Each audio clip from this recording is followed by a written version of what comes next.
There's lots of, and has been for many years, talk about modern methods of construction, obviously off-site and modular and stuff like that, which will help to some extent. But again, it's sort of early days with all of that, because it's, again, that's, people get all super excited about that, but very often, it's still not the cheapest way to do things, because at the end of the day, or rather, it's not really about cheap, it's about being the most economic, right? Because at the end of the day, developers, we've got to get deals to stack up. Yeah, absolutely. Otherwise, it's just never going to happen. Yeah. Now, people talk about off-site and modular and all these other sort of stuff like that, the solution to everything. Well, very often, it's more expensive still to build than it is in traditional bricks and blocks and concrete frames and stuff like that. Yeah.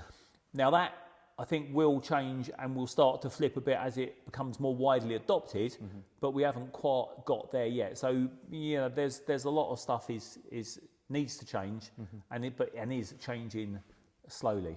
But am I correct in remembering that it wasn't that long ago with the largest manufacturer of purpose-built, the modular methods, actually had to close, and I also think another quite large operation. Look, a number of big ones have closed. In terms of, so the interesting thing is, so when it comes to modern methods of construction and off-site manufacture and stuff like that, you may or may not know there's whole various categories ranging from components at one end of the scale to a fully fitted out box that you just drop on the site, and everything in between. Lots of that modular stuff didn't and doesn't really work for a whole load of reasons, which I may or may not bore you with now, depending on whether you're interested. But there are all sorts of panelized systems and things like that may possibly be the solution.